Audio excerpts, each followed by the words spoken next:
residencias de mayores.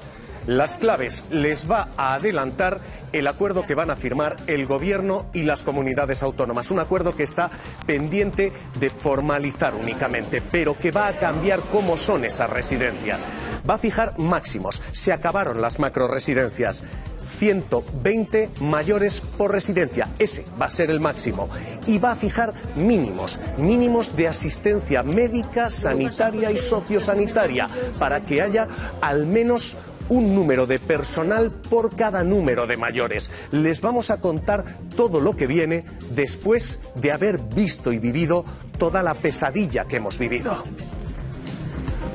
Imágenes de abusos, imágenes de vergüenza en probablemente no todas las residencias, pero en algunas residencias que ahora mismo son verdaderos centros para el horror. Hoy les vamos a contar qué hay, qué tenemos y sobre todo qué va a cambiar a partir de ahora.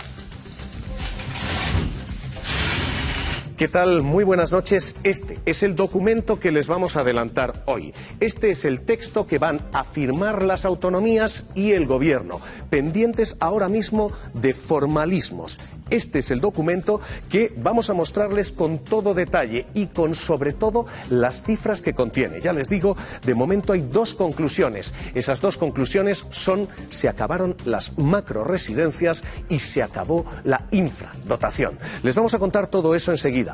Esto es lo que tenemos hoy, se lo vamos a contar enseguida. Pero primero lo último. Este es el documento que hoy abre. Saben ustedes que Las Claves nació con esa vocación periodística por una parte y de servicio pública por la otra. Hoy vamos a intentar honrar ese doble compromiso. Les vamos a adelantar el documento, es exclusiva en Televisión Española y les vamos a contar cómo va a cambiar un sistema de residencias que a partir de ahora va a funcionar así. Déjennos que les contemos primero las líneas generales. Hay mucho contenido que les vamos a contar y es muy importante porque ahora mismo el número de mayores y el número de mayores en residencias en un modelo que tiene y descansa fundamentalmente en lo privado es extraordinariamente relevante. Pero en cualquier caso, esto es lo que viene. Atención a la nueva legislación. Lo primero que va a haber es un fin a las macroresidencias. Se acabaron esas enormes residencias con un gran número de mayores allí. Se van a fijar 3 áreas y esas 3 áreas van a tener 3 límites. En las zonas rurales, menos de 30.000 habitantes, 75 ancianos como máximo. Ese es el tope que va a haber en las residencias. En las zonas intermedias 90 y en las grandes ciudades un máximo de 120 mayores por residencia. Esto para las residencias de mayores, porque en las residencias de discapacidad hay una línea plana, 50 personas con discapacidad por residencia, independientemente de dónde estén. Así que lo primero que se hacen es fijar máximos y topes para que no haya grandes aglomeraciones como las que hemos vivido en el COVID. De hecho, cambia también la estructura de las habitaciones. El 35% de las habitaciones tienen que tener como máximo a 2 inquilinos, pero es que 1 de cada 3 habitaciones tiene que ser individual. Perdón, 2 de cada 3 habitaciones tienen que ser individuales, quiero decir, el 65%. Así que hay un máximo. Esto es lo que viene en este documento, un máximo por arriba. Pero además va a haber un mínimo por abajo, un mínimo de personal médico, sanitario y sociosanitario. Esto que están viendo son los coeficientes que se fijan. 0,39 es la ratio. En castellano esto significa que tiene que haber un sanitario, sociosanitario por cada 3 mayores a partir del año que viene, 2023. Y a partir de ahí ir creciendo el número para que llegue a un sociosanitario por cada 2 mayores al final de 2029.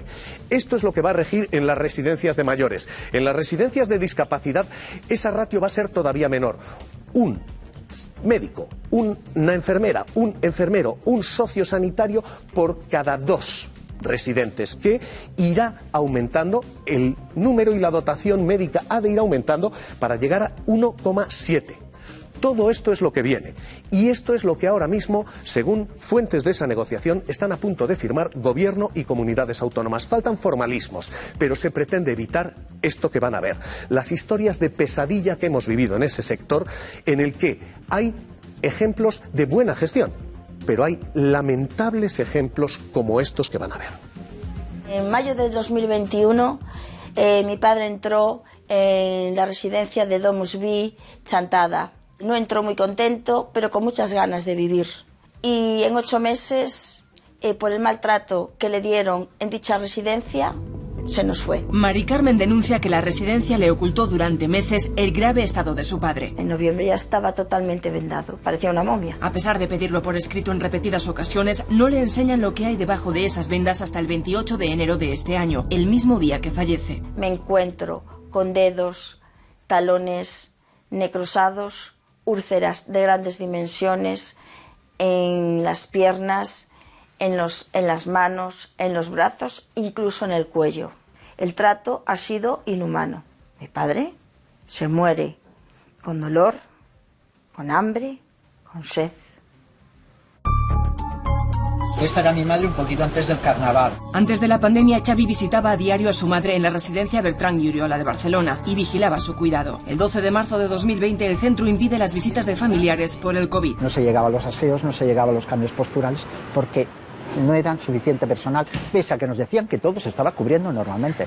Estuvo en la cama, creo entender, sobre su propia orina y sus propias heces durante muchas horas. A finales de abril, el gobierno intervino en la residencia ante las graves faltas en el cuidado a los residentes. En 3 meses, Manolita era otra. Es un cadáver viviente, con una úlcera en estadio 4, casi. Todo me indica que ha habido una dejación, una omisión de socorro.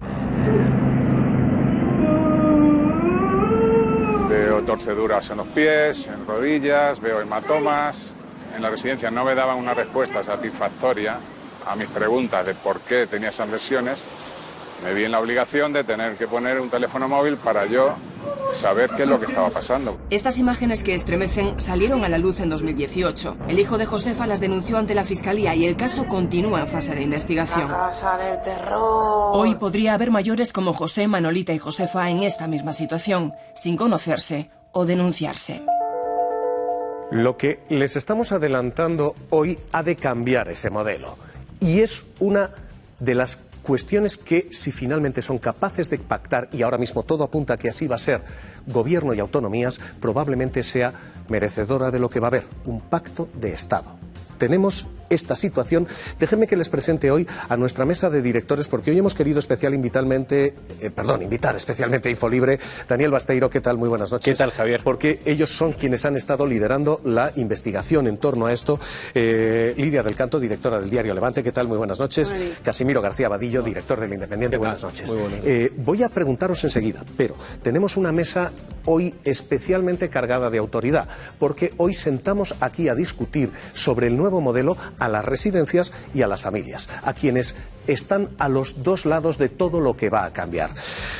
María José Carcelén, coordinadora de familiares de las residencias 5+1, ¿qué tal? Muy buenas noches. Muy buenas noches. Cinta Pascual, la presidenta de CEAPS, ¿qué tal? Muy buenas noches. Muy buenas noches. Miguel Vázquez, presidente de Pladigmare, la plataforma por la dignidad de las personas mayores en residencias, ¿qué tal? Muy buenas noches. Buenas noches. Ignacio Fernández Cid, presidente de la Federación Española de la Dependencia, ¿qué tal? Muy buenas noches. Muy buenas noches. Les pregunto primero por lo que conocemos ahora mismo.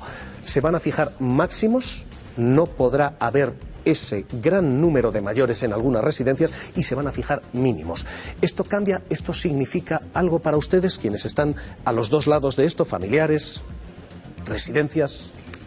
Para nosotros, sin lugar a dudas, es poco ambicioso, porque esto que se muestra tan como un cambio radical, en el fondo no lo es, y no lo es porque no se cambian lo que es la esencia de la atención, que es que el número de trabajadores sea adecuado a las necesidades de las personas, porque más adelante, cuando entremos en detalle, hablaremos qué supone en la realidad ese porcentaje que ha mencionado. ¿Qué supone? ¿Por qué? ¿Qué supone? Y le voy a poner un ejemplo que es muy significativo. En Cataluña, que es mi comunidad, la atención se marca en un 0,42. ¿Bien? Un 0,42. Ese 0,42, cuando lo aterrizamos en la realidad, Diario Oficial de la Generalitat, significa que hay un gerocultor para cada 10 residentes. Estamos hablando de un 0,42, ¿eh? Ahí estamos hablando de un 0,31. Por lo tanto, no estamos en esto. Es que si sumamos, si decimos, es que vamos a tener un trabajador, o sea, un gerocultor un trabajador para cada 2 residentes. ¿Vamos a contar los 365 días del año como si estuvieran trabajando? No están trabajando los 365 días del año. Vamos a contar al cocinero, al jardinero. Vamos a ver qué eso supone. Y yo hablo de un caso que está en documentos oficiales, 0,42, eso se traduce en lo que yo estaba diciendo, y se traduce, por ejemplo, en que solo hay pues unas horas muy limitadas de atención. Por ejemplo, de médico estamos hablando de 10 horas. Estamos hablando de educadora social 17 horas y de terapeutas hay 60 horas de enfermería. Son datos que cuando hablamos de porcentajes podemos hacer física cuántica. Porque el papel aguanta todo, pero la realidad es otra bien distinta. Entiendo. Lo que el documento dice y lo que el pacto dice es que han de ser sociosanitarios acreditados. Es más, lo que se dice literalmente es esto. Lo que se dice es que han de ser con títulos de enfermería, con títulos de medicina. Es decir, que hay una serie de requisitos. Pero entiendo lo que está diciendo. Lo que está diciendo es se contabiliza al cocinero, las residencias lo hacen como si fuera personal sociosanitario. O 365 días al año, y eso no es así, porque luego hay que ver en qué se traduce de presencia. Déjeme que pregunte a las residencias. ¿Inflan ustedes esas cifras, como dicen los familiares? No, a ver, estos documentos, que aún no están aprobados, estamos negociándolo y por lo tanto no hay acuerdo ni de patronales ni de sindicatos, y después los gobiernos autonómicos, que es quien paga la factura, tienen que decidir si lo quieren o no. Que esto es muy importante. Pero lo que está diciendo la señora Carcelén es, ¿estos son ratios? Sí, estos son ratios. Hay el ratio global, que están incluidos todos, el cocinero, el de mantenimiento, el jardinero, y está el ratio de atención de cuidadores. Sí, pero lo que está diciendo, problema... a ver si yo la entiendo, no me pierdan, intento no perderme en los detalles técnicos y que tampoco se nos pierda la audiencia. Lo que están diciendo es, oiga, ustedes dicen tienen un número de trabajadores, pero ahí meten al cocinero, a la de la lavandería y al final no hay atención suficiente. Porque 2 veces al año hay inspecciones donde entregamos todos los TCs, absolutamente todos, y se pueden evidentemente comprobar. Pero yo creo que antes de todo esto estamos hablando de mayores. Nos dedicamos a atender a personas mayores. Y esto es muy importante. Cuando ustedes ponen estas imágenes, están de alguna manera diciendo que todas las residencias funcionan así. No es cierto. No, pero déjenme. No solamente no estamos diciendo eso, sino que me habrá oído decir a mí, no son todas las residencias, pero esas imágenes son absolutamente reales. Mire, algunas residencias las hay. Es vergonzoso que haya algunas residencias así. Se tienen que cerrar estas. Pero fíjense, hay 365.000 mayores. Hemos tenido los 2 peores años de nuestra vida con la pandemia, porque la pandemia no la creamos las residencias, la pandemia es un virus. Yo simplemente le digo que es importantísimo que la gente que está viviendo en residencias y las familias vean que esto no es la realidad. La realidad es del 3% de todo tipo de negocio, de todo tipo de industria, de todo, que funciona mal. Es verdad, un 3% funciona mal, pero un 97% no. ¿Qué pedimos nosotros? Más control, si es que nos encanta que haya más control. Pero los datos del Ministerio, los últimos datos de evaluación que se han hecho, dicen que en residencias han muerto la mitad del exceso de fallecidos durante el COVID. Es decir, ha habido un problema de o atención médica o aislamiento suficiente o saturación excesiva o todo, porque el diagnóstico que hace el Ministerio es que todo eso ha pasado, que ustedes tenían demasiados mayores allí dentro, demasiado poco médico y demasiada escasa cuidado y ventilación. Esto es lo que dice el dictamen, insisto, no se lo digo yo. Prohibición de ir, en este caso, a los hospitales. Yo creo que esto no se lo deje. Colapsó el sistema sanitario de nuestro país. Y esto yo creo que la gente que nos está oyendo es muy importante, porque hubieron los mismos fallecimientos en Suecia, en Holanda, en Dinamarca, los mismos. Y Alemania. No es que hemos sido peores. Eso no es verdad. O sea, vamos a ver. Verdad. Hay un informe del Comité Europeo de las Regiones que dice que la primera región europea con un exceso de mortandad durante el año 2020 ha sido Madrid, y la tercera ha sido Castilla-La Mancha, y la sexta Castilla y León, y la séptima Cataluña.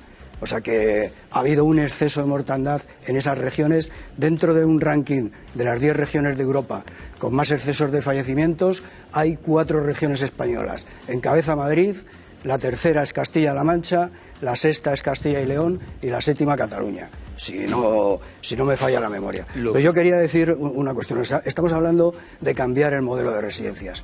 Bien, ¿cuál es el modelo que tenemos ahora mismo? Pues tenemos un modelo que el 74% de las plazas son privadas y casi el 89% de las residencias están gestionadas privadamente. Y además tenemos un modelo que indica clarísimamente que se ha convertido en un negocio, porque si no, no habría esta desproporción entre lo privado y lo público a favor de lo privado.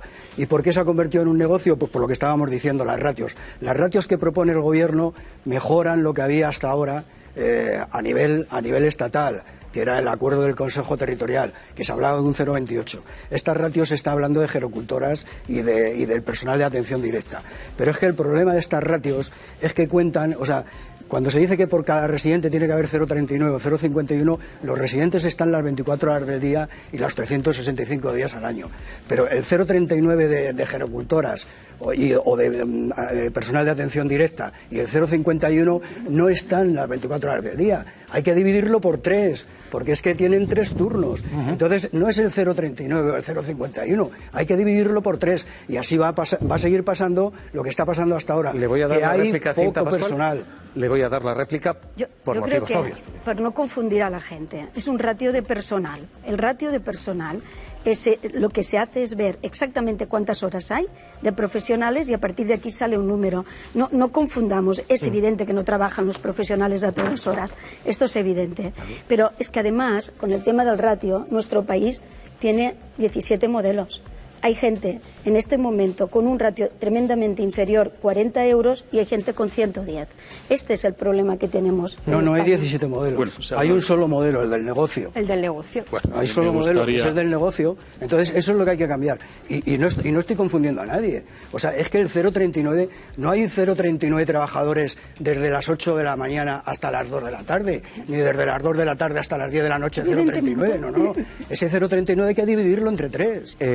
Me gustaría escuchar a la Federación Empresarial, por favor. Muchas gracias. Sí, en primer lugar, evidentemente, esta pandemia es una crisis sanitaria, el problema es una crisis sanitaria.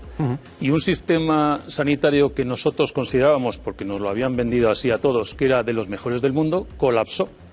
Pero colapsó y colapsó el de todos los países de nuestro entorno. Y se nos consideró en marzo del 2020 por parte del Ministerio de Sanidad establecimientos sanitarios, que no lo somos, ni lo vamos a ser nunca. Nosotros somos los hogares de las personas mayores y nosotros nos dedicamos a cuidar, no a curar. Si se pretende, como se decía durante la pandemia, los meses más álgidos, que la gran solución era medicalicemos las residencias, lo recordarán todos los telespectadores. Nadie ha vuelto a decir eso. ¿Por qué? Porque es una estupidez. No, pero somos hogares de las personas. Lo que están diciéndoles, yo insisto, que no pretendo más que escucharles a todos, pero lo que están diciéndoles los familiares es, sí, ustedes son hogares, pero no hay atención suficiente. Pero ahora, si me permite, sigo yo enlazando el discurso. Les pido a todos brevedad, entiendo que hay posiciones muy cruzadas, pero les pido brevedad. Perfecto. Y entonces dice usted que en la presentación que se va a aprobar el documento No, yo espero que no se apruebe. Para empezar, las competencias son de las comunidades autónomas. Y esto empezó como una legislación básica que se pretendía lanzar ante el desconcierto de las 17 distintas normativas de las comunidades autónomas. Ahora mismo hay mayoría de esas autonomías. Básico es una cosa de mínimos, no de máximos, como se ha posicionado. Entonces, para empezar, criticando el documento, pero ¿por qué no estamos de acuerdo? Para empezar, se habla de la atención centrada en la persona, un concepto que, por cierto, llevamos desarrollando años, no es un concepto nuevo, pero no se da derecho a elegir al dependiente o a su familia qué centro quiere ir, independientemente de su titularidad, da igual si es público o privado. Tenemos que empoderar, en eso estaremos de acuerdo, Miguel, me imagino, ¿no? Tenemos que empoderar a las personas mayores, dependientes y a sus familias para poder elegir el centro. Si yo estoy en un centro y no estoy a gusto, tengo el derecho de elegir otro que me voy. Eso no lo han querido abordar. Eso sí, No. Lo puedo pagar, ¿no? Quiero decir, si el centro es público, entiendo que uno puede escoger. Si el centro es privado, puedes escoger si te lo puedes pagar. No, porque en las plazas, en las residencias privadas que tienen plazas de concierto total es lo mismo que si estuviese en una residencia pública. Donde hay concierto. Perdón, discúlpenme, familiares, perdón. A ver. Es cierto que durante bastantes semanas de la pandemia los hospitales estuvieron cerrados para los residentes. Eso es cierto. Pero también es cierto que cuando esos mayores mayores y personas con discapacidad, que parece que no existen, y hay que recordar que también les afecta lo que aquí se está hablando.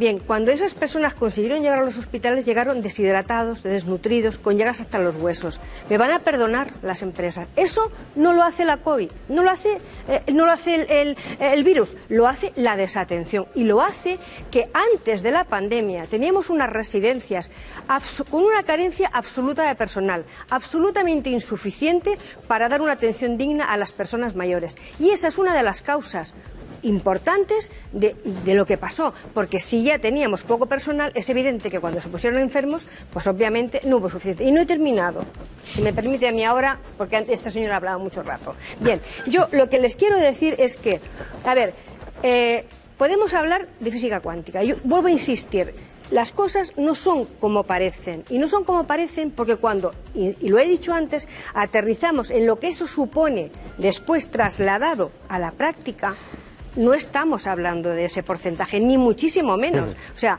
podemos hablar de lo que queramos, pero si tenemos un caso palpable, clarísimo. Hablamos de 0,31, aquí se habla de 0,42, de personal de atención directa, no el resto. Y eso se traduce en lo que yo he dicho, por más que la señora Cinta Pascual diga que eso no es así. Porque esto, y ella lo conoce sobradamente, porque esto es de Cataluña y de una residencia en la que ella en este momento está gestionando. Me conozco la normativa de Cataluña y de casi toda España. Pero mire, vamos a un poco hablar de exactamente cuál es este modelo. ¿Sí? A ver, tiene que haber un modelo que realmente las personas estén empoderadas para decidir. Libertad de escoger. Y esto es muy importante. Tiene que haber los ratios suficientes para atender. Tiene que haber profesionales bien pagados. Tiene que haber posibilidades de cartera y posibilidades de plataformas de servicios. Hay que haber una red porque la gente quiere vivir en su casa. Y nosotros tenemos la responsabilidad de organizarnos para vivir en su casa. Digo todo esto porque parece que nos olvidamos de lo que quieren las personas. Y las personas quieren estar en su casa. Y si su casa no les puede atender, porque son muy dependientes, a partir de aquí, lo que quieren, y esto es muy importante, es tener a la familia cerca. Y por eso es importante escoger. Déjenme, porque están ustedes haciendo descansar todo el debate sobre los sociosanitarios, si hay o no personal suficiente y si hay o no ese personal cualificado. Así que déjenme escuchar a esos sociosanitarios, quienes han estado y están en esas residencias, porque Alejandro Salado, ¿qué tal? Muy buenas noches. ¿Qué tal? Tú eres una de esas personas. ¿Tú trabajabas en una residencia? ¿Trabajas en esa residencia? Actualmente no, he dejado el trabajo, me he alejado del sector porque como profesional con 10 años de experiencia, con doble titulación, técnico en atención sociosanitaria y técnico en cuidados auxiliares de enfermería, he decidido retirarme totalmente por lo que he vivido. ¿Y qué has vivido? ¿Qué he vivido? Pues mira, hablamos de la situación, yo no me creo en los ratios, no me creo en nada, ¿vale? Yo he tenido una carga laboral de 20 residentes para mí solo, ¿vale? Demostrado judicialmente, ¿vale? El tema de las inspecciones es algo asombroso para mí, porque siempre está todo correcto, pero yo judicialmente he demostrado que no estaba correcto, a pesar que las inspecciones, incluso he preguntado a Fiscalía y les he pedido explicaciones y ellos me han dicho, no, todo está correcto según las inspecciones, pero si yo judicialmente demuestro lo contrario, ¿vale? Yo empecé una guerra con la empresa, mi empresa fue una de las grandes empresas, fue absorbida por otra, empezaron los problemas, yo llevaba 3 años trabajando con ellos y los 2 últimos años antes de la pandemia ya empecé a hacer un movimiento muy grande con trabajadores. ¿Qué significa 20 personas para ti? Yo, insisto, estamos todos los que no sabemos esto. Pues, ¿qué significa 20 personas? Te voy a poner un ejemplo, ¿vale? Mi residencia está compuesta de 180 residentes más centro de día. Contamos con los 180 o 176 según el día, ¿vale? Digamos que la residencia se componía de 4 salones. En cada salón había un auxiliar en presencia física vigilando. Son 4 trabajadores solo vigilando a los residentes. Entre 3 teníamos que cambiar y dar asistencia a todos los residentes. Contando también partiendo de ahí... 3 personas para 170. Seguramente esta gente entró con unos protocolos de que todo era maltrato. Cambiar los baños comunitarios era maltrato. Nos hacían subir a las habitaciones uno a uno, con lo que conlleva y con las dificultades de movilidad que tienen en una macro residencia, sin poder cambiar. Residentes que llegaban a última hora de la noche lleno de heces, con unas circunstancias pues como las hemos visto en los vídeos. ¿Vale? Yo en un principio pensaba que algo particular de mi residencia, no es así.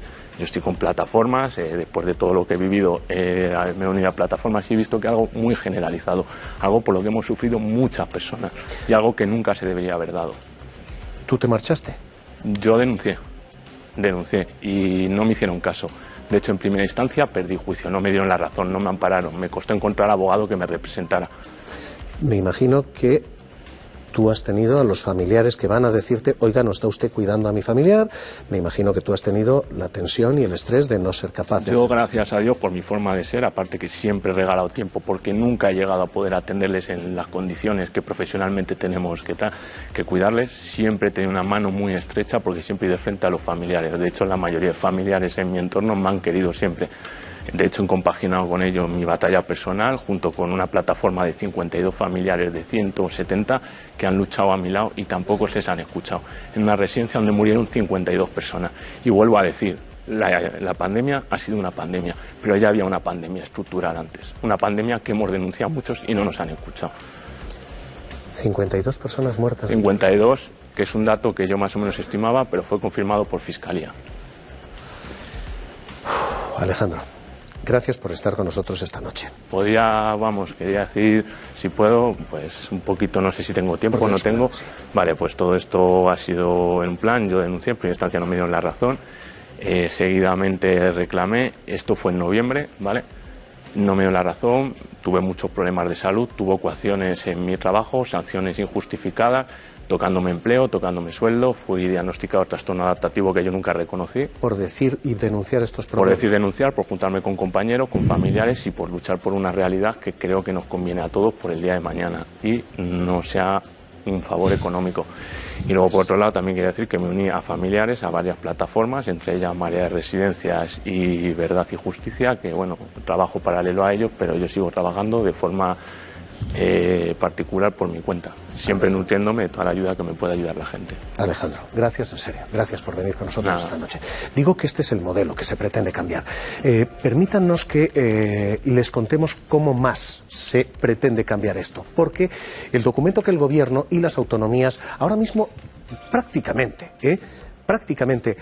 tienen cerrado ya, ese documento ha de pasar por 3 mesas. Y es cierto lo que se escuchaba aquí. Pasa por una mesa sindical en la que no hay acuerdo. Las empresas y los sindicatos no han llegado a un acuerdo. Pasa por una mesa civil, la del tercer sector, en la que sí hay acuerdo. Y sobre todo pasa, y esa es la clave, por una mesa autonómica, en la que ahora mismo, según las fuentes de esa negociación, hay mayoría suficiente para que esto salga adelante.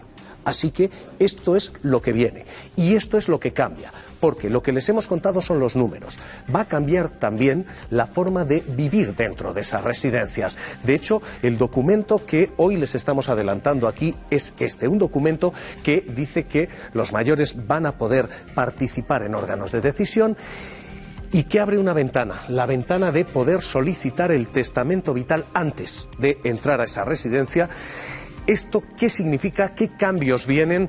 ¿Qué cambios dentro de esta vida contempla ahora ese documento? María Cuesta, cuéntanos qué tal. Muy buenas noches. Buenas noches, Javier. Pues este acuerdo que estamos adelantando esta noche en Las Claves incluye, como dices, cómo va a cambiar la forma de vida dentro de las residencias.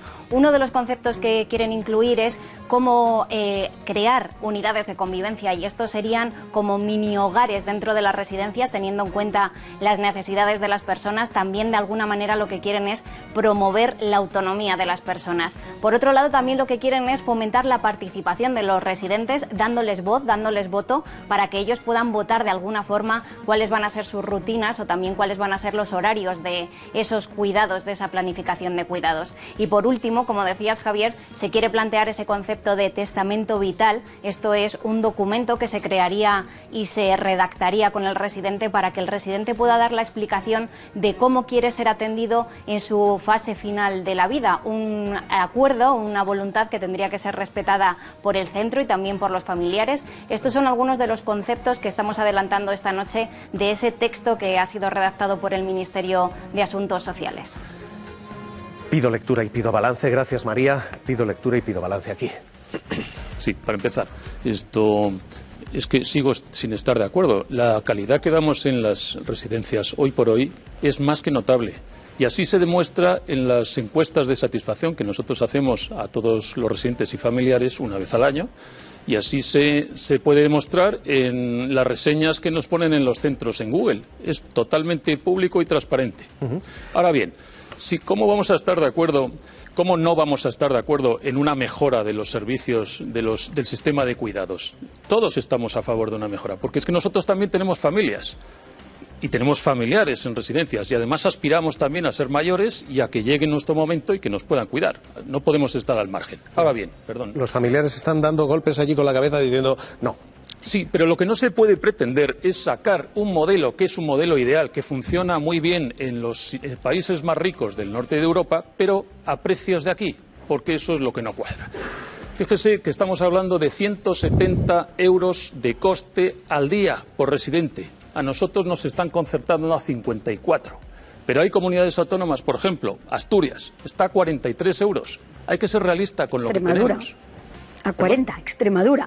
Castilla-La Mancha a 52, Castilla-León a 48 al día. Eso es que no llega ni a 1.500 euros al mes. No llega ni a 1.500 al mes. Y entonces, si nosotros tenemos que imputar ratios elevados, que por cierto, nosotros estaríamos encantados de que fuese así, porque nuestro trabajo sería mucho más fácil. ¿Quién lo va a poder pagar? Y ya por último, hay más de 180.000 plazas privadas en este país. Si suben estos requerimientos, van a pasar de un precio medio de 2.000 euros al mes a 3.000. Cuando no puedan pagar esos 1.000 euros, esos grandes dependientes volverán a domicilio. Y la respuesta del sistema de dependencia es darle en máxima intensidad 3 horas de atención al día. ¿Y las otras 21, quién atiende a esos grandes dependientes? Es que no hablamos el mismo idioma. Ellos hablan de dinero y negocio y nosotros hablamos de derechos y atención y una vida digna a las personas. Por lo tanto, difícilmente nos vamos a entender, porque para ellos, en el fondo, pues para la patronal esto es un negocio, las familias queremos otra cosa distinta. Y nosotros tenemos muy claro, antes ha dicho que hubo acuerdo en la mesa de diálogo civil. No, tengo que decirle que la plataforma estatal no estamos de acuerdo con este documento, porque nos parece que las plazas son muchas plazas en una residencia cuando empezamos hablando de un documento de 50 plazas, que las habitaciones individuales, visto así es muy bonito, pero es que esas habitaciones individuales son sobre las plazas públicas. Correcto. ¿Y eso qué significa? No, eso significa que en una residencia de 120, yo tengo en este momento concertadas 20, yo voy a hacer ese porcentaje de las públicas. Lo siento, déjeme, por favor, para seguir hablando yo. De las no, públicas. Sí, está usted confundida. No, de las públicas. Lo vamos a hacer de las públicas. Por lo tanto, estamos hablando de un porcentaje, que no es tal porcentaje, porque cuando se hablaba inicialmente en el primer borrador de plazas, hablamos de plazas. De todas las plazas. No, y no termina. Primero, es que plazas, si son ustedes breves pueden hablar todos. Si no tengo posibilidad de darles la palabra. Muy rápido. Son pocas plazas, pocas habitaciones individuales, a nuestro juicio, y desde luego la ratio de personal no permite dar una atención centrada en la persona, porque la van a dar centrada en el reloj, porque estamos hablando de una ratio de un gerocultor como por 10 residentes, no, porque estaría por debajo de la ratio, como mínimo 13. Es un documento de acreditación del 2008 y ahora vamos a sacar un nuevo documento de acreditación, no para las públicas, para todas las residencias. Claro. Y esto es importante, no hay una diferencia entre las habitaciones de una parte o de otra. Lo estamos diciendo. Le da la palabra y después yo continúo. Sí, que bueno, primero, no es una ley de residencias, es un acuerdo de acreditación del Consejo Territorial.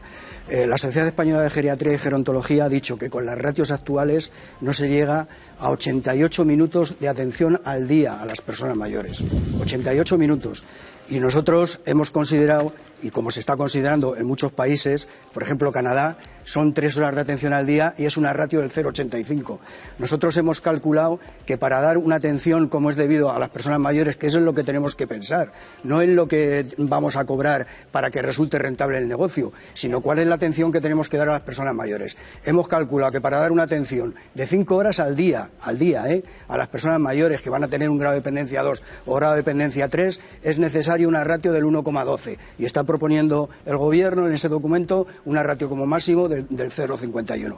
¿Qué quiere decir una ratio del 0,51? Pues que va a haber 51 trabajadores, 51 gerocultores o con médicos, etcétera, por cada 100 residentes. ¿Qué quiere decir una ratio del 112? Que va a haber 102, o sea, de 1,12, que va a haber, o de 1,13, que va a haber 113 trabajadores de atención directa para 100 residentes, distribuidos en 3 turnos. Quedarán 45 por la mañana, 45 por la tarde y 23 por la noche. Eso es para garantizar una atención de 5 horas diarias. Y es que una atención menor lo que está haciendo es convirtiendo los últimos años de la vida de las personas mayores en un infierno. Porque eso es lo que obliga y obliga a los trabajadores a que pasen las cosas que hemos visto en los vídeos y a que pase lo que está pasando continuamente. Que le dicen, señorita, que quiero ir al servicio, háztelo en el pañal que para eso lo tienes. No, hombre, no, es que no. Es que los familiares llevamos a nuestros mayores, los que los llevan a las residencias, para que sean atendidos, y lo que no puede ser es que al segundo día de haberlo llevado te diga el trabajador que no van a estar detrás de él todo el día. Hombre, es que el que no puede estar detrás de él todo el día soy yo, por eso lo llevo a una residencia. Tenemos que pensar en la atención a los mayores, no en el negocio. Y si les fuera tan mal, no habría la proporción que hay ahora mismo entre plazas privadas y plazas públicas. Les voy a plantear y les vamos a dar los números del negocio. Efectivamente, esta es una de las claves ahora mismo.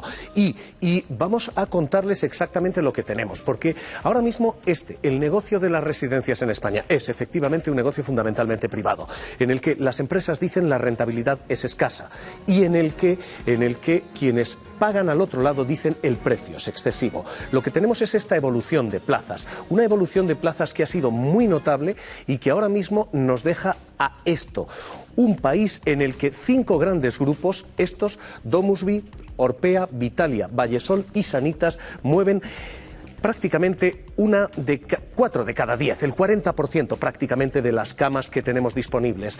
Domusvi es ahora mismo el líder de este mercado y hay una queja generalizada. Quienes están al otro lado dicen las plazas son muy caras, las empresas dicen la rentabilidad es muy baja, en un sistema que ahora mismo es fundamentalmente privado y concertado. Las plazas públicas son literalmente la excepción y el resultado ahora mismo es que en la pandemia hemos vivido todo lo que van a ver.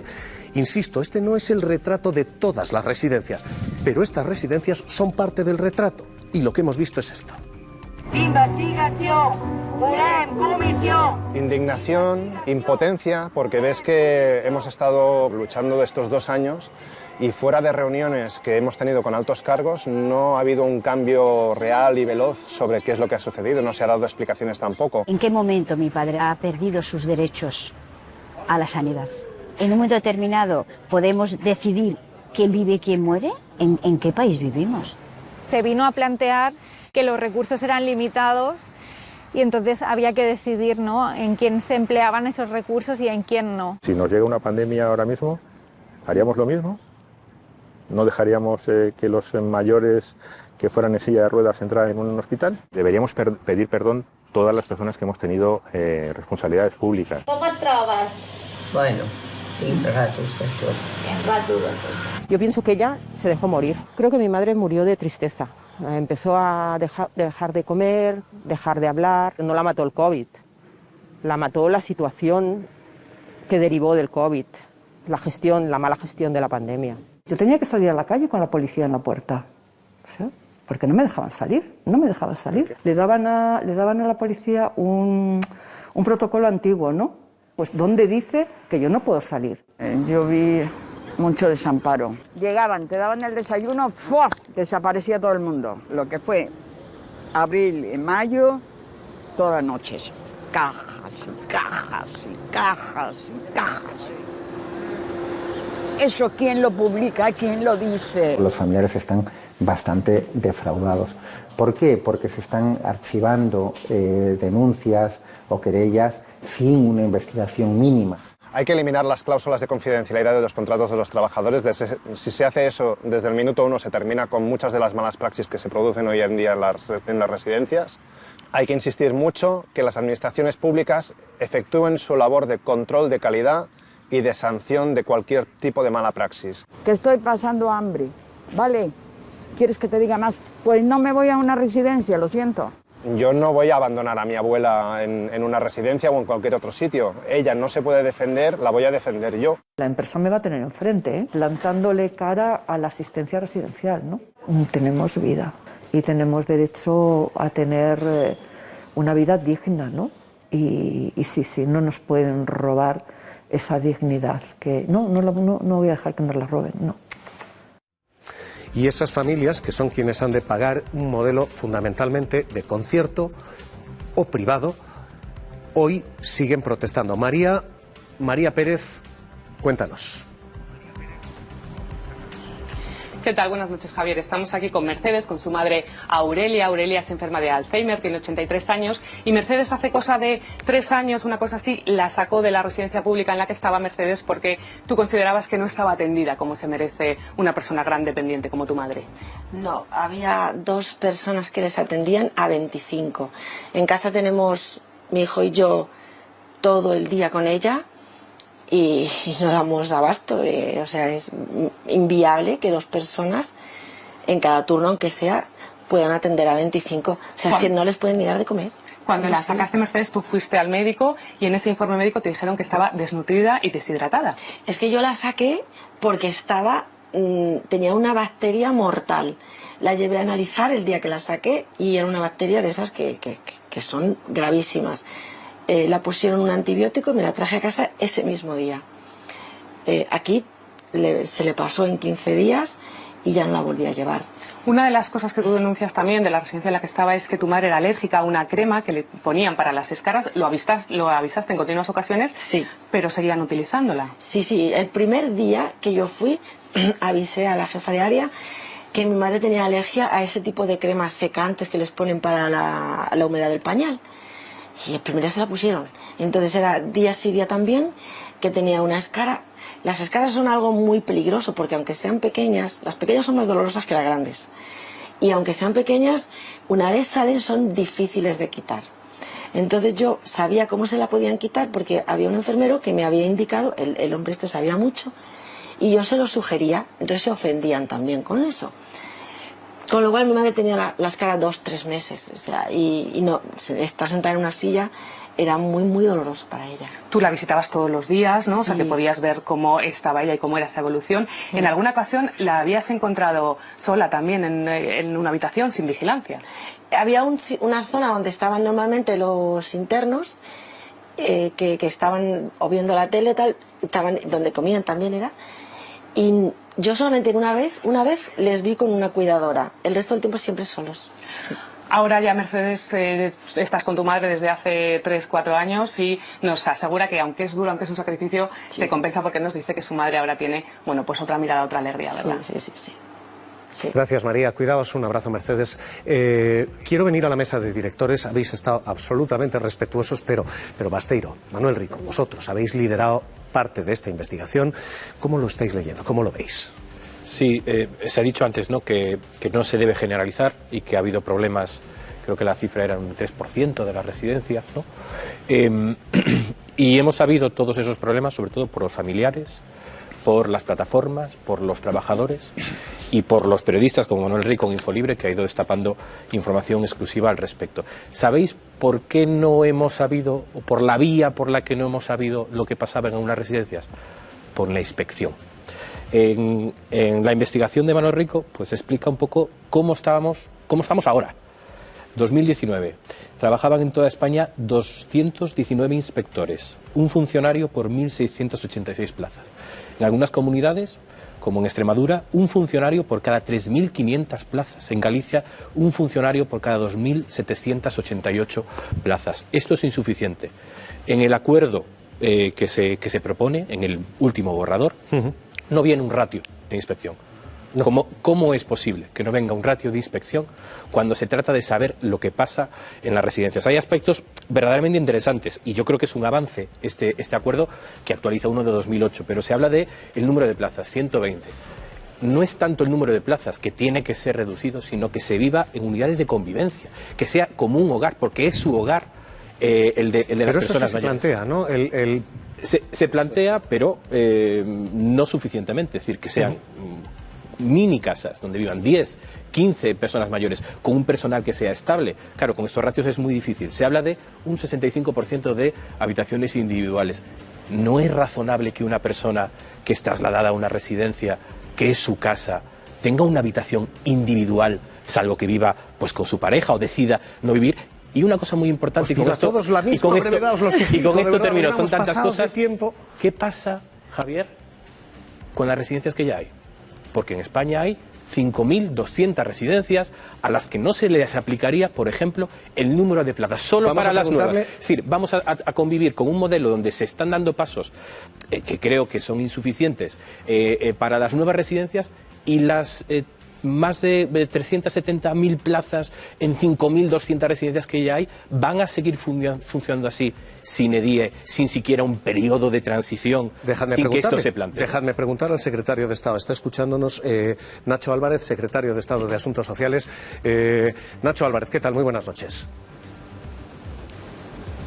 Hola, buenas noches. ¿Qué tal? Un placer poder estar aquí con vosotros. Le planteo lo que se está planteando aquí. ¿Qué ocurre con las residencias que ya existen? Ahora mismo lo que se dice es un tope de 120 en las ciudades y de 75 en los pueblos para las nuevas residencias. ¿Qué pasa con las viejas? ¿Las viejas pueden seguir siendo macro residencias? No, lo que el Gobierno está planteando es un plan para el conjunto del sistema residencial del país. Dejadme que sitúe un poco el contexto. Hoy, afortunadamente, estamos en un contexto muy distinto al que teníamos hace unos años con la pandemia, pero yo creo que no podemos olvidar las lecciones que aprendimos durante aquellos meses tan duros y, por lo tanto, aprender las lecciones de las fragilidades, de las inconsistencias que tiene nuestro sistema significa y pasa por empujar un acuerdo que hoy, de alguna forma, actualice nuestro sistema residencial. Y actualizar nuestro sistema residencial, modernizar nuestro sistema residencial, quiere decir fijar una serie de criterios mínimos, una serie de criterios que deben de ser de obligado cumplimiento para el conjunto de las residencias del país, las de nueva creación, pero algunos también para las residencias actualmente existentes. Por ejemplo, pondré un ejemplo. Las residencias actualmente existentes, de acuerdo a este acuerdo de acreditación, tienen un periodo de transición, un periodo de adaptación que hemos ido negociando con las comunidades autónomas de aquí al 2030, para que incrementen el número de ratios de profesionales, gerocultores, médicos, enfermeras, que deben de cuidar de las personas en estos centros, y además también para que adapten estos centros a tener unidades de convivencia pequeñas, porque recordemos que las residencias son los hogares donde viven las personas mayores. Y por lo tanto, lógicamente, tanto las residencias de nueva creación como las actualmente existentes tienen que, con este periodo de transición, adaptarse al nuevo modelo. Estamos escuchando a las residencias aquí diciendo no va a haber acuerdo, y deseamos que no haya acuerdo. Hay fuentes del Ejecutivo que nos dicen hay mayoría suficiente con las autonomías, esto es al final potestad autonómica, para que esto salga adelante. ¿Esto sale adelante o no? Bueno, yo confío que va a salir adelante. La opinión de las patronales empresariales es una opinión legítima, lógicamente, pero en todo caso el Gobierno tiene una obligación, y es la obligación de trascender los intereses particulares. Los intereses que el Gobierno tiene que defender son los intereses de los derechos sociales de las personas mayores, y debe de garantizar que los derechos sociales de las personas mayores se cumplan en aquellos que son sus hogares, y por lo tanto el Gobierno viene trabajando este acuerdo desde hace meses con el conjunto de las comunidades autónomas, viene trabajando este acuerdo también en la mesa de diálogo social y en la mesa de diálogo civil, y yo confío en que efectivamente saldrá adelante, porque yo creo que la sociedad española no entendería que después de lo que hemos vivido no seamos capaces de avanzar en la dirección en la que ya muchos países europeos han avanzado. Pensemos que el modelo que estamos planteando no es un modelo distinto al que hoy existe en Suecia, en Finlandia, en Noruega o en Dinamarca. Es un modelo al que nosotros no vamos a poder llegar mañana. ¿Cuándo sale esto adelante? ¿Esto es cuestión de días, semanas, meses, años? No, años desde luego que no. Yo confío en que en las próximas semanas saldrá adelante. Es una decisión que como decía, hemos venido negociando con las comunidades autónomas, porque las competencias pertenecen a las comunidades autónomas, pero la tarea del Gobierno es la responsabilidad de coordinar esas competencias para que lleguemos a un acuerdo que permita fijar una nueva hoja de ruta y establecer un nuevo modelo. Yo confío que esto va a salir adelante, insisto, porque además es un modelo que, bueno, algunas leyes de comunidades autónomas ya recogen en nuestro país. y algunos territorios en nuestro país ya lo están implementando y por lo tanto confío en que saldrá adelante. Aquí lo que se está diciendo es, pero el Estado pone poco dinero. Es un modelo nórdico y es un modelo con topes, con mínimos de personal, pero los conciertos son escasos. Lo que están diciendo es la rentabilidad es escasa. Lo que se está diciendo es ustedes tienen que poner un acuerdo, sí, pero un presupuesto también. Bueno, yo insisto, el Gobierno tiene una tarea muy clara que es la de garantizar los derechos sociales de las personas que viven en el ámbito de la atención a la dependencia y en el ámbito de las residencias, no la de garantizar una rentabilidad. En todo caso, quiero ser muy claro también respecto de la financiación. Este Gobierno es el Gobierno que ha dedicado una mayor financiación en la historia de nuestro país a la dependencia y seré muy claro al respecto. El primer año de esta legislatura revertimos en un solo año todos los recortes de la década anterior. El segundo año de esta legislatura duplicamos la financiación que la Administración General del Estado traslada al sistema de atención a la dependencia, y la realidad es que a lo largo de la legislatura tendremos que en 2023 vamos a finalizar con una financiación acumulada de 5.000 millones de euros. Yo creo que 5.000 millones de euros, lógicamente, es una financiación importante. Se ha cambiado la tendencia del sector y esto, desde luego, permite y debe permitir avanzar en este nuevo modelo que, insisto, lo que estamos haciendo es cambiar la hoja de ruta. El nuevo modelo no se va a conseguir en el año 2023 ni 2024, pero para poder tener este nuevo modelo en el año 2025, 2026, 2030, tenemos que empezar a dar unos pasos y el Gobierno ya se ha comprometido precisamente duplicando la financiación de la Administración General del Estado al sistema de atención a la dependencia. Nacho Álvarez, secretario de Estado de Asuntos Sociales. Gracias por estar esta noche aquí en Las Claves. Un abrazo. Muchas gracias a vosotros por el debate y por invitarme. Señores. Pues claro, pero es que esos países nórdicos a los que se refiere tienen un presupuesto en dependencia de 2,5 a 3% de su Producto Interior Bruto y nosotros aquí no llegamos ni al 1%. Entonces yo vuelvo a decir, Alicia en el País de las Maravillas, si el modelo es estupendo, pero ¿se puede tener en este país? Eso es lo que estamos preguntando. Sí, lo que sí está claro es que el modelo nórdico, por ejemplo, tiene una ratio de gerocultoras de 1 a 1,2. Luego lo que nosotros estamos planteando es precisamente el modelo nórdico.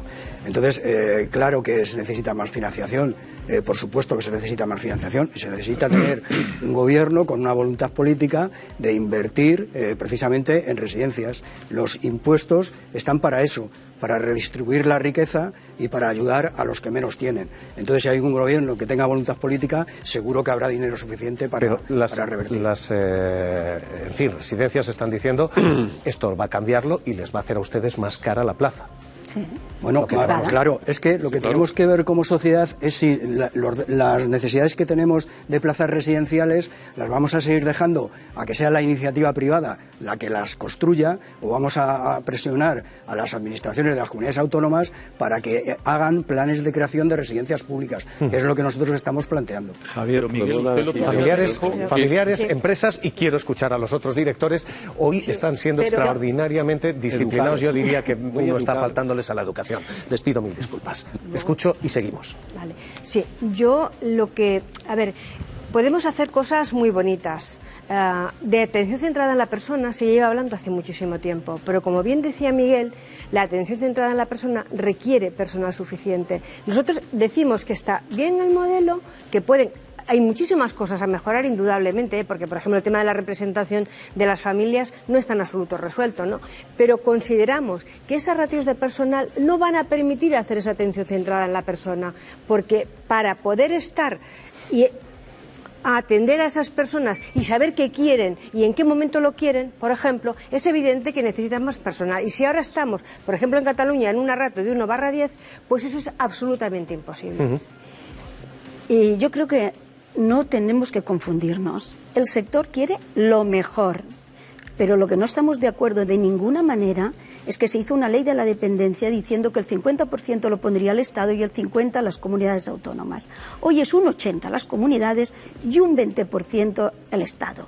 Yo se lo dije al señor Nacho Álvarez y tiene razón que el último gobierno está invirtiendo más, pero no llega a lo que se necesita y por lo tanto esto será un déficit del sistema. O llegamos al 2% del PIB Pues igual, ninguna, absolutamente ninguna comunidad autónoma, escuchen bien, han pagado el 6,5% para poder pagar a nuestros trabajadores el IPC.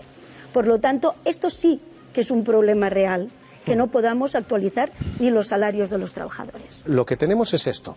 Les cuento la última de todo lo que hoy les estamos destapando y abro mesa de directores aquí, porque se van a cambiar efectivamente los centros, las residencias de mayores, pero se pretende además cambiar algo más, y son los llamados centros de día.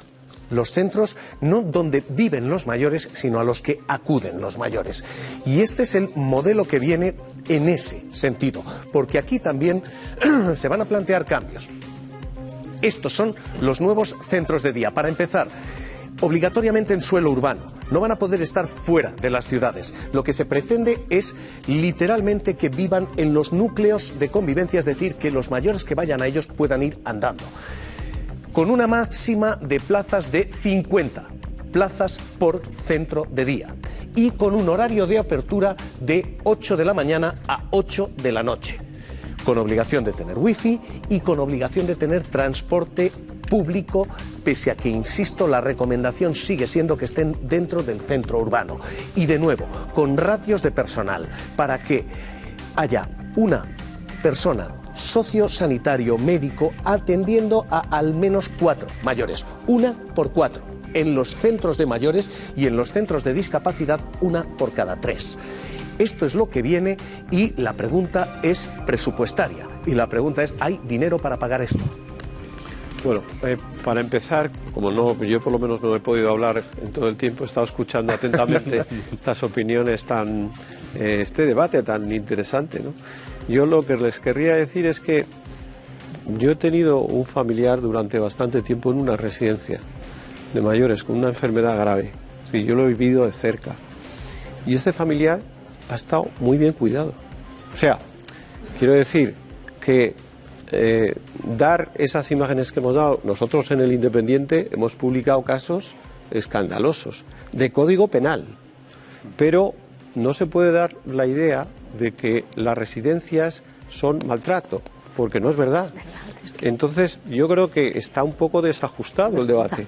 Estamos hablando de unas residencias y estamos poniendo como ejemplo algo que yo, en mi experiencia, es una minoría absolutamente criticable, y hay de llevarla, ya digo, a los tribunales. Claro, pero no es esa la residencia. Lo que decía Basteiro, si no hay forma de vigilar eso, para empezar, no hay forma que sí sabemos lo que pasa. Vamos a ver, no he terminado, por favor, no he terminado. Luego ya me callo y ya siguen ustedes, pero bueno, pues yo quiero dar mi opinión. Vamos a ver, o sea, yo creo que con todo lo que se ha dicho aquí, yo estoy de acuerdo, y más. El problema es el siguiente: ¿qué presupuesto hay para hacer eso? O sea, yo le he oído a Nacho Álvarez hablar de una cifra, 5.000 millones, pero que no es esta cifra. O sea, ¿cuánto va a destinar el gobierno a cubrir este nuevo modelo de residencias? ¿Cuánto va a cubrir? Porque se da la idea de que hay ahí unos buitres privados que quieren hacer negocio y tal. Y yo les digo una cosa: si hubiera residencias públicas gratis en toda España, el sector privado no existiría. Pero no tenemos dinero para pagarlo. El sector privado existe porque no hay sector público para atender a esas necesidades. Esa es la realidad. Existe porque tiene un margen, no existe. Porque es un negocio, ¿no? O sea, si yo puedo llevar a mi familiar del que os hablaba antes a un centro público gratis, yo lo llevo. ¿Pero por qué? Porque es que no había plazas. Sí, pero tenemos que pagarlo. Y 5.000 millones pueden sonar a mucho, pero son poco. Estamos hablando de un sistema que es crear una nueva sanidad. Pues muy bien, pues eso es lo que estoy diciendo. A ver, venga, oído, Basteiro, y me voy a la mesa, que estoy viendo manos levantadas aquí. Pues sí, a mí me gustaría... No, me van a dejar que les gobierne, porque están todos un poquito calientes y un poco extendidos hoy. Voy a ser muy breve, es decir... el sector privado está en las residencias, entre otras cosas, porque hace negocio. No, porque el sector público no lo cubre. Exacto. Si lo cubriera, no existiría. Claro, hace negocio. Y eso es algo que tenemos que decidir como sociedad, porque hay servicios públicos que prestan empresas privadas. Pero si es así, tiene que haber controles, tiene que haber inspecciones, por supuesto. Tiene que haber ratios.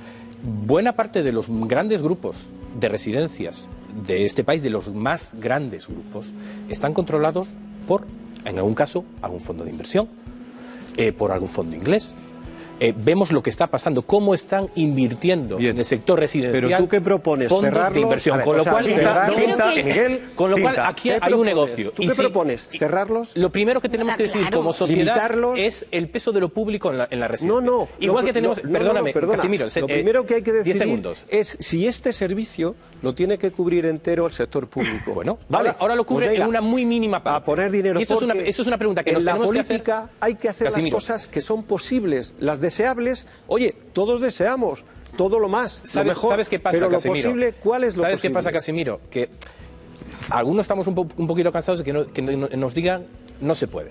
No se puede subir las pensiones porque no hay dinero. No se puede ampliar el sector público en lo residencial porque ¿cómo que no es posible si hay empresas haciendo negocio? Eso es una lección. Permíteme, Casimiro, de verdad. Eso van a ser 10 segundos. Que están de acuerdo. Lo que hacen falta son más impuestos para pagar esto. Solo 10 segundos. O la ministra, solo 10 segundos. Es algo que tenemos que decidir como sociedad. Porque es evidentemente un negocio para aquellas empresas que lo explotan y sacan beneficio. Eso es lo que tenemos que decidir. Y el sector público se tiene que poner las pilas. Hasta aquí. Dejadme hasta aquí. Yo creo... Cinta, Miguel, y quiero después, por supuesto, darles la palabra a los demás. Pero quiero seguir un orden, de verdad, que no hay que poner tanta demagogia en todo este proceso. Un programa de televisión española solo poniendo casos negativos, a mi parecer, lo siento mucho, pero no es correcto.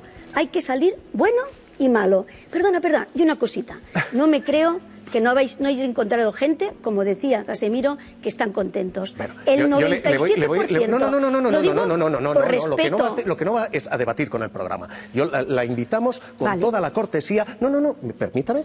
Sí, le escucho. La invitamos para que debata con toda la cortesía con todos los invitados. Queremos hablar de los otros casos. Si me da usted literalmente 2 minutos, vamos a acudir a ellos, porque hay otros modelos y hay otras residencias y hay efectivamente otros.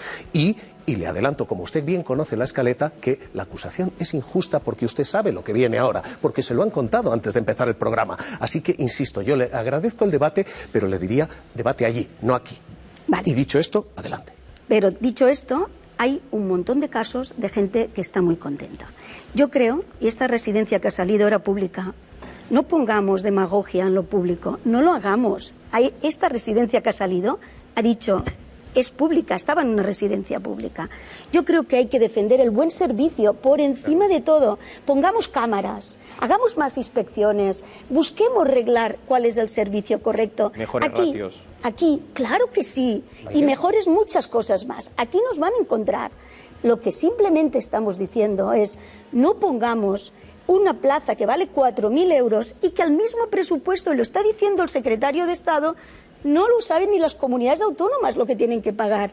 Y yo sí he hablado con todas ellas. ¿Miguel? Yo sí. Por lo tanto, esto, a mi parecer, es demagogia. ¿Queremos pagarlo? De verdad, la primera y todo el sector que represento.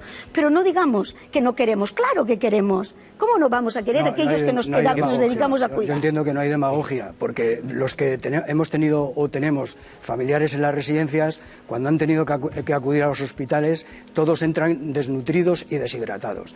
Y luego, por otro lado, eso significa un maltrato. La Organización Mundial de la Salud dice que existen posibilidades de que exista maltrato si el personal está mal formado y remunerado y soporta una carga de trabajo excesiva. Con las ratios actuales está clarísimo.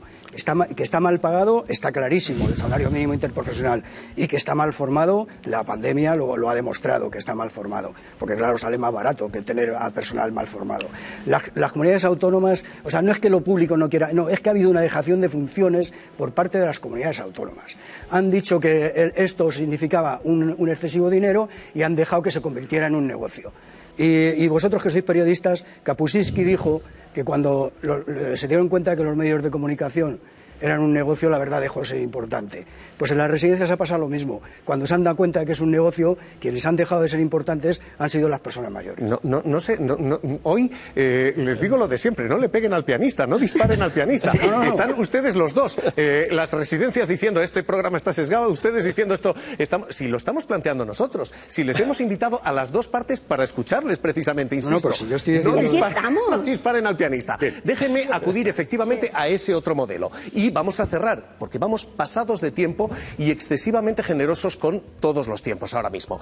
Déjenme enseñarles lo que tenemos de, efectivamente, dependencia impagada y los modelos alternativos. Porque en dependencia impagada, échenle un vistazo, lo que tenemos es una ley de dependencia que está siendo papel mojado. La ley de dependencia como les estoy diciendo, contemplaba una dotación que efectivamente debían, la ley de dependencia, pagar a medias el Estado y las comunidades autónomas. Esa ley de dependencia no se está cumpliendo. ¿Y cuál es el resultado? El resultado es que cada año 46.000 personas mueren esperando que se les pague lo que se les debe. Esto es literalmente lo que tenemos. Lo que tenemos es esto, una población dependiente de 1.400.000 personas, el 3% de la población, que es fundamentalmente femenina. De hecho, el 64% de las dependientes son mujeres, porque tienen más esperanza de vida. Y si uno va avanzando, uno va viendo que cuando una cumple más de 80 años, sus ratios de dependencia son de más del 50%. Es un problema femenino, y también el de los cuidadores es un problema femenino, porque cuidan las mujeres y no hay dinero para pagarles. 9 de cada 10 son mujeres. ¿Y qué es lo que ocurre? Que reconocido el pago a cuidadoras hay un 13%. El 86% de las que cuidan a familia sin cobrar, sin recibir la percepción que deberían. Este es el problema ahora mismo, que hay un derecho reconocido, pero ese derecho no se paga. ¿Y qué ocurre? Ocurre que esto se dilata y se dilata y se dilata y los mayores mueren esperando. La ley dice que hay que pagar ese derecho a la dependencia en 180 días. Esto es la realidad. Tarda 421 días. La ley dice 6 meses. Es más de un año lo que se tarda. Más de un año como media. Porque hay autonomías donde esta es la autonomía y las cifras de la vergüenza. En Canarias son 3 años esperando. En Andalucía, en Cataluña, son 2 años esperando. Esperando para cobrar derechos a los que uno tiene derecho, a los que uno debería tener acceso. ¿Y cuál es el resultado? El resultado es los mayores mueren esperando. No son los mayores en general. La cifra es verdaderamente monstruosa. Un mayor muere cada 11 minutos esperando el dinero al que tiene derecho. Lo que se está haciendo es dejar morir el problema, literalmente. Son 127 muertos al día. Son 46.000 personas al año que se mueren sabiendo que tendrían que cobrarlo, pero no lo cobran. Y este es el problema. El problema es falta dinero. Y hay efectivamente otros modelos alternativos. Y vamos a asomarnos a ellos porque hay quienes optan por otras fórmulas de convivencia con un problema. Son caras. Esas fórmulas de convivencia suelen ser fórmulas de convivencia privadas y fórmulas de convivencia que requieren dinero. Vamos a acudir a ellas, vamos a verlas, porque ahora mismo esto es lo que está pasando allí, ¿no? Laura, ¿qué tal? Muy buenas noches. Buenas noches, Javier. Nosotros queremos enseñarles un programa de convivencia que es el Plan Convive de la ONG Solidarios, que permite a los estudiantes universitarios vivir con personas mayores que no son dependientes, que se valen por sí mismas durante el curso académico. Y aquí ganan todas las partes. El mayor no vive solo y el estudiante tiene alojamiento gratuito, solo tiene que pagar los gastos. Y queremos presentarles a Edelvina, de 87 años, y a Paola, de 20. Ellas, gracias a este programa, llevaban viviendo ya 2 años juntas. Edelvina, buenas noches. Buenas noches. ¿La soledad, esa falta de compañía, le pesó a usted a la hora de elegir compañera de piso? Pues sí, porque ya llevaba muchos tiempos sola y entonces pues una compañera de un centro me dijo que por qué no llamaba a Convive, y llamé y enseguida me presentaron a una estudiante, y la verdad es que el tiempo que lleva conmigo, lleva 2 años conmigo y estoy muy contenta, y ella conmigo también. Nos decían que ellas son casi como familia, ¿no? Comparten muchos momentos del día juntas. Paola, ¿qué hacéis, por ejemplo, juntas? Bueno, pues obviamente cada vez que cocinamos estamos allí las dos. Una observa, la otra toma notas, la otra cocina, y obviamente en las comidas, en las cenas siempre estamos las dos juntas, en la sobremesa, y luego ya momentos un poquito más de ocio, pues cuando vemos una película, si no hay nadie en la tele pongo yo el ordenador mío. y también pues todo tipo de cosas. Se viene a mis conciertos, se viene siempre que puede conmigo. Mañana de hecho se va a uno, ¿no, Edelvina? Mañana sí, da un concierto Paola y vienen sus padres a buscarme y me voy a ver el concierto. Y al año que viene repetirá. Al año que viene repite. Pues muchísimas gracias por contarnos su historia y que esa convivencia dure mucho tiempo. Muchas gracias. Esta ahora la situación y estos los modelos alternativos. Covivienda en español es un modelo alternativo a las residencias tradicionales que se abre paso en nuestro país. Enrique, ¿qué es convivir? Pues es una sociedad cooperativa para personas mayores con actitud de poder intercambiar conocimientos, experiencias, tener proyectos comunes y hacer que esto no sea un moritorio. Os voy a pegar una paliza. En este panel tenemos las actividades que realizamos diariamente. Cada uno se apunta a la que quiere. Sí, no, aquí no se lleva a nadie de la oreja a ninguna actividad. Lo habéis construido. Lo hemos construido y en equipo, donde cada uno ha puesto lo mejor que tenía. Hola. Hola, ¿qué tal? ¿Qué tal, Manana? ¿Cómo estás? Aquí en casita. ¿Esta es tu casa? Sí, esta es mi casa, porque aquí vivimos en nuestras casas. Unas casas que les cuestan entre 80 y 150.000 euros, dependiendo del tamaño. A partir de ahí, los socios pagan una cuota mensual de entre 800 y 900 euros. Con todo. O sea, tienes la limpieza del apartamento, el tema de la ropa, desayuno, comida, merienda y cena. Hay 18 trabajadores, incluido el personal médico, para atender a los más dependientes. En su mayoría llegan al centro buscando la privacidad de una casa propia, no sentirse solos y evitar ser una carga para sus familiares. Los hijos tienen sus vidas, tienen sus cargas, tienen sus hijos, tienen sus... y entonces no te pueden atender. El caso de Paco es excepcional. Su madre y sus hermanos también viven en convivir. Empecé yo solo, pero convencí a mis hermanos, o sea, somos toda la familia en 20 metros de distancia de uno a otro.